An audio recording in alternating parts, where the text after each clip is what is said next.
ఆలమట్టి dam విషయంలో కర్ణాటక ప్రభుత్వం ఆలమట్టి height పెంచే ఆలోచన చేస్తుందని మన క్యాబినెట్ లో చర్చించిన వార్తలు విని మేము దాని బ్యాక్గ్రౌండ్ చూస్తే అది ఆల్రెడీ సుప్రీంకోర్టులో కేసులో ఉంది. సుప్రీంకోర్టులో ఆల్మట్టి హైట్ పెంచే విషయాన్ని సుప్రీంకోర్టులో కేసు నడుస్తుంది, ఒప్పుకోలేదు. నేను కూడా రేపు సాయంత్రం ఢిల్లీకి పోయి తెలంగాణ ప్రభుత్వం తరఫున గతంలో ఉన్న కేసులే మరింత బలంగా మన సీనియర్ అడ్వకేట్స్ సీనియర్ లాయర్స్ బలంగా తెలంగాణ ప్రభుత్వం తరఫు నుంచి ఆల్మట్టి హైట్ పెంచే విషయంలో మా వాదనలు మా అబ్జెక్షన్స్ వినిపించబోతున్నాము. ఈరోజు తెలంగాణలో ఉన్న కాంగ్రెస్ ప్రభుత్వం కానీ కాంగ్రెస్ పార్టీ కానీ ఆల్మట్టి హైట్ పెంచడానికి వ్యతిరేకము. నేడున్న తెలంగాణ కాంగ్రెస్ ప్రభుత్వం కాంగ్రెస్ పార్టీ మరి ఆంధ్రప్రదేశ్లో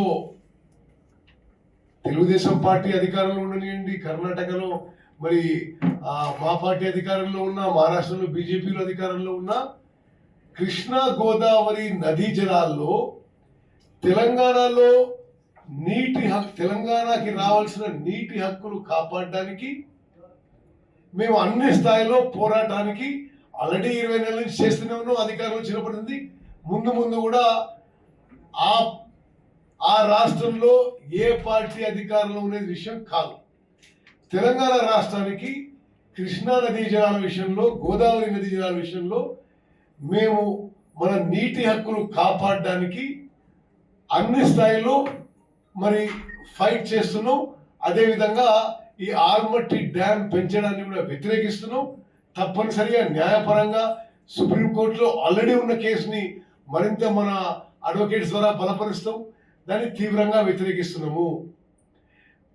ఈ కృష్ణా గోదావరి నదీ జలాల విషయంలో వాస్తవాలు ఏంటంటే గత 10 ఏళ్లుగా తెలంగాణ రాష్ట్రం ఏర్పడిన తర్వాత బీఆర్ఎస్ పార్టీ బీఆర్ఎస్ ప్రభుత్వం యొక్క నిర్లక్ష్యం వల్ల అసమర్థత వల్ల ఒకంత ఆనాడు ఆంధ్రప్రదేశ్ వైఎస్ఆర్సీ ప్రభుత్వంతో కుమ్మక్కై కృష్ణా నదీ జలాల్లో అన్యాయం జరిగింది. మనకి 299 టీఎంసీలు సరిపోతాయి, మీకు 512 టీఎంసీ మీరు తీసుకొని లిఖిత పూర్వకంగా ఆనాటి బీఆర్ఎస్ ప్రభుత్వంలో ముఖ్యమంత్రి ఇరిగేషన్ మంత్రి లిఖిత పూర్వకంగా రాసిచ్చిండ్రు. మేము వచ్చిన తర్వాత ఇది కుదరదు, మాకే ఉమ్మడి ఆంధ్రప్రదేశ్లో కేటాయించిన 811 టీఎంసీలో 70% వాటా తెలంగాణకి ఇవ్వాలని చెప్పి మేము పోరాటం మొదలుపెట్టినాం. అదేవిధంగా గోదావరి నదీ జలాల విషయంలో కూడా సీతారాం సాగర్కి 67 టీఎంసీలు కేటాయింపు చేసింది మా ప్రభుత్వం వచ్చిన తర్వాత. సమ్మక్క సారాకి 40 టీఎంసీలు కేటాయింపు విషయంలో తుది దశలో ఉంది. తుమ్మడిగట్టి బ్యారేజ్కి మరి తగిన విధంగా నీటి కేటాయింపుల కోసం మేము అప్రోచ్ అవుతున్నాం. గోదావరి జలాల్లో తెలంగాణకి కేటాయించిన 968 టీఎంసీల విషయంలో, కృష్ణా నదీ జలాల విషయంలో ఉమ్మడి ఆంధ్రప్రదేశ్ కేటాయించిన 811 టీఎంసీలో 70% మాకు ఇవ్వాలని మన కాంగ్రెస్ ప్రభుత్వం మన కాంగ్రెస్ పార్టీ తెలంగాణలో మేము పోరాడుతున్నాము. తప్పనిసరిగా మన హక్కులను సాధించుకుంటాము. కర్ణాటక ప్రభుత్వం తలపించిన అంటే ఒక ప్రపోజల్ రూపంలో వాళ్ళు ఏమి గ్రౌండ్ లైన్ చేయలేదు. ప్రపోజల్ రూపంలో ఆల్మట్టి డ్యామ్ హైట్ పెంచడం మేము అన్ని విధాలుగా న్యాయపరంగా కేంద్ర ప్రభుత్వం స్థాయిలో అన్ని స్థాయిలో మేము పోరాటం చేసి ఆపిస్తాము. 60,000 ఎకరాల కూడా చేసాము. బేసికలీ ఇది ఇదివరకున్న కాలువల్లో తేలిందికి నీళ్లు రాకపోవడంతో ఆ కాలువల్లో డ్రాప్ చేయడం. ఏ కాలువల్లో 22 సో ఇప్పుడు ఏం చదివించానంటే మీకు ఇప్పుడు దీని మీద ఒక 10% వరకు సీగర్ పవర్లోనే ఉంటుంది. అంటే ఇప్పుడు మనం పంపుల సామర్థ్యం ఇవన్నీ మార్చుకోలేకుండా, ఎందుకంటే పంపులు ఇప్పుడు మనం ఇవి దువ్వడం లిఫ్ట్ నుంచి తీసుకొస్తున్నాం, అక్కడ కొంత పంపులు పైపులు అంటే తీసుకొస్తున్నాం. కానీ ఎడిషనల్ మీకు అంటే మోతే మండలం మునగాల నడిగూడెంలో ఎవరికన్నా ఇది నీళ్ళు తీసుకొచ్చి కాలాల్లో డ్రాప్ చేసే స్కీము. అది కొంత ఈజీ సొల్యూషన్స్ ఏమైనా ఉండే ఇంకా ఆయకట్టు పెంచగలిగితే మీరు ధర్మతేజ గారు కన్సర్న్స్ ఎస్సీ ఆయనకి ఇమీడియట్ గా 3-4 రోజుల్లో చెప్పండి, ఆ డిజైన్ లో ఆ విధంగా మారుస్తాం. ఇప్పుడే చెప్పాలి. ఇంకోటి ఒక నిమిషం కూర్చో. ఇప్పుడు 10% వరకు సి గారి పవర్ లోనే ఉంది ఆ మార్పులు చేర్పులు చేయడానికి. 10% దాటితే అది మళ్ళీ ఇప్పుడు కాదుగా. ఓకే, సో మీరు అది ఒకటేమో అది పూర్తిగా ఫోకస్ చేయండి. ఇప్పుడు మేము అనుకుంది ఏంటంటే లబ్ధి పొందే గ్రామాలు మోతే మండలంలో 18 గ్రామ పంచాయతీలు, 31,000 ఎకరాలు, మునగాల మండలంలో 5 గ్రామాలు 9,000 ఎకరాలు, నడిగూడెం మండలంలో 3 గ్రామాలు 5,200 ఎకరాలు. ఓకే, సరే. ఎమ్మెల్యే పద్మావతి గారు చెప్పినట్టుగా మరో 966 ఎకరాలు యాడ్ చేసిన ఆయకట్లు యాడ్ చేసిన. దెన్ అడ్వైజర్ ఎల్ఐఎస్ ఎవరు ఇలా పెట్టారంట. అంటే నేను సరే హుజూర్ నగర్, సూర్యాపేట జిల్లా, నల్గొండ జిల్లాలో ఏం ప్రోగ్రామ్ పెట్టుకున్నా సరే, ఒక 2 ప్రోగ్రామ్ హుజూర్ నగర్లో, ఒక 2 ప్రోగ్రామ్ కోలాలు పెట్టుకుని ఎప్పటికప్పుడు ఇక్కడ డెవలప్మెంట్ వర్క్స్ కూడా రివ్యూ చేయాలనే ఉద్దేశంతో వాస్తవంగా ఇలా మేడం ఎమ్మెల్యే రాలేకపోయారు. నేను ఇక ఈ ప్రోగ్రామ్ పెట్టాను కాబట్టి గోహెడ్ వాళ్ళ ఫాదర్కి ఇలా డయాలసిస్ ఉంది, అందులో రాలేదు. అయితే ఇప్పుడు కోలాడు గవర్నమెంట్ హాస్పిటల్ పోయి వచ్చినాము. తప్పనిసరిగా అది 6 నెలల్లో 100 హాస్పిటల్ పూర్తి చేసి additional dialysis beds, additional doctors అవన్నీ శాంక్షన్ చేస్తారు. మోతే లిఫ్ట్ కూడా సరే ఇక్కడ కొంతమంది తెలుసు, కొంతమంది తెలియకపోవచ్చు. నేను మొదటిసారి కోవాడ ఎమ్మెల్యే పుట్టిన అబ్బాయి నుండి మోతేలు ఆడుతున్నాను. అదేందో ఏమో కానీ నేను అడిగిన నేను ఇక్కడ ఎమ్మెల్యే ఉన్నప్పుడు మీరు సూర్యాపేట, నేను హుజూర్ మీరు ఇంటికి వచ్చారు. ఓకే, అయినా సరే నేను అప్పటి నుంచి మీరు అడుగుతున్న విషయం ప్లస్ డ్రౌట్ హిట్ అంటే ఎంతో కొంత ఇప్పుడు ఉన్న అన్ని ఈ హుజూర్ గోవాడ అన్ని మండలాల్లో తక్కువ వాటర్ వచ్చేది ఇప్పటి వరకు మోతే మండలమే.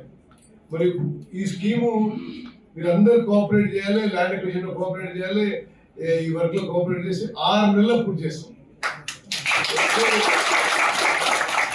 ఇవాళ రేపు లిఫ్ట్ ఇరిగేషన్ స్కీమ్స్ టెక్నాలజీ ఎంత అడ్వాన్స్ అయిపోయిందంటే చాలా లిఫ్ట్ ఇరిగేషన్ స్కీమ్స్ అంటే మరీ పెద్దవి కాదు కానీ ఈ మీడియం సైజ్ అన్ని 6 నెలల్లో కొంతమంది మంచి కాంట్రాక్టర్లు పని పూర్తి చేస్తున్నారు.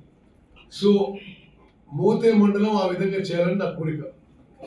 ఓకే, ఆ విషయం గుర్తుపెట్టుకుని రేపు 12 గంటలకు మోతే చేసే మీరు సంతోషంగా కోఆర్డినేట్ చేయి. అందరూ సార్ మీరు మొత్తం పోయినండి 7 నీళ్ళు నుంచి వస్తాయి. అది ఇరిగేషన్ బిల్డింగ్ పని పోలేదు ఇక్కడ పోలేదు.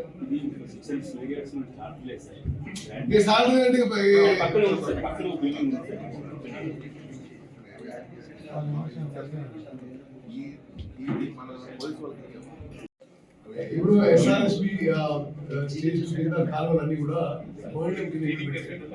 అన్ని ఈ చెట్లు జంగులు తీసేసి క్లీనింగ్ అప్ చేయడానికి ఓల్డ్ కింద పెట్టేసి ఎక్కడెక్కడైతే మనం లిఫ్ట్లు కడుతున్నామో ఆ లిఫ్ట్లకి అప్రోచ్ కోసము డాంబర్ రోడ్లు మీ లెవెల్లో మీరు శాంక్షన్ చేసుకొని చేయండి ఆ లిఫ్ట్ కాస్ట్ లోనే. ఓకే, ఈరోజు మనం అనుకున్నది అక్కడ పాత వెల్లటూరుకి జాన్పాడు కూడా అండ్ దున్నపాడు కూడా, అంటే ఎక్కడెక్కడ అవసరమో మీరు you have the power to sanction your self. Okay, అట్లా రెడ్లగుట్ట కానీ శాంతినగర్ కానీ ఆన్ గోయింగ్ స్కీమ్స్ కి 10% cost you can go head with. Okay, అంటే ఒక బ్లాంకెట్ బ్యాన్ ఉంది పాత రోడ్ ఎక్స్టెన్షన్ చేయండి. అట్లా ఆల్రెడీ సాధిస్తాను సార్. ఏది ఏది షార్టర్ మార్గం ఉంటే తీసుకోండి. ఇప్పుడు మన ఎక్స్టెన్షన్ అయితే ఎక్స్టెన్షన్ చేసేయండి. Sure, sir. అది ఈజీ అంటే కష్టమే. Okay. అదే తమ లాస్ట్ టైం చెప్పినప్పుడు ఫౌండేషన్ స్టోన్ వేసినప్పుడు సి గారిని అడిగాను ఇస్తాను. సో ఈ లోపల మనకి ఏం చేశారంటే టేకన్ ఓవర్ రోడ్ కింద కన్వర్ట్ చేసేసి టేకెన్ ఓవర్ రోడ్స్ కింద పెట్టుకోకుండా ఎక్స్టెన్షన్ కింద ఈజీయర్ కదా. 1.6 అంటే ఇప్పుడు అంటే బేసిక్ స్కీమ్ ఐడియా ఏంటంటే ఎస్ఆర్ఎస్పి ఫేజ్ 2 కింద స్టేజ్ 2 కింద నీళ్ళు వస్తాయి. దాని కింద తవ్విన కాలువల కిందనే ఈ మోతే మునగాల నడిగుడ మండలాలకి దాని కింద తవ్విన కాలువనే పాలేరు నుంచి నీళ్ళు వచ్చి వేయడం అనేది మెయిన్ ప్రపోజల్, మెయిన్ స్కీమ్. ఇప్పుడు ఆ స్కీమ్ కింద మీరు ఏం మోడిఫికేషన్ చెప్పినా చేద్దాం. ఓకే, అయితే ఇది వరకు పాలేరులో నీళ్లు తీసుకురావడానికి వాళ్ళు ఒప్పుకోకపోయేవాళ్ళు. కానీ ఇప్పుడు నేను ఇరిగేషన్ మినిస్టర్ అయినాక సీతారాం సాగర్ నుంచి గోదావరి జిల్లాలో పాలేరు తీసుకొస్తున్నాం. అట్లే మూనేరు కూడా ఒక పాలేరుకి లింక్ ఏర్పడుతుంది. ఇప్పుడు పాలేరులో నీళ్లు పుష్కలంగా ఉంటాయి.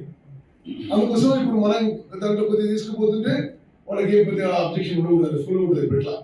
ఓకే, అయితే ఈ ఓవరాల్ కాన్సెప్ట్ లో అంటే ఇప్పుడు శాంక్షన్, టెక్నికల్ శాంక్షన్, టెండర్ అయిపోయినాయి. ఓవరాల్ పిక్చర్ లో మీరు ఏమైనా మైనర్ మోడిఫికేషన్స్ చేద్దాం.